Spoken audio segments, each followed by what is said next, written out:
Hello everyone, Assalamu alaikum. How are you all? I hope you are well. Welcome back to my channel in this new video. Today's video, how to convert date to days in Google Sheets. So get ready started. At first open your Google Sheets document. In this video, I will show that convert date to days. Now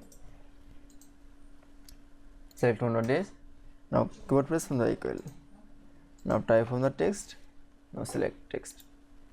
Then select from the day. Now for comma. Then press from double quotation. Now type for D double again double quotation and close the first bracket. Then press for enter. That's it.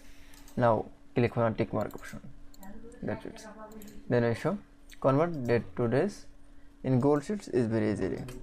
I hope to enjoy the video. Please like, comment, share and subscribe my channel. Thanks.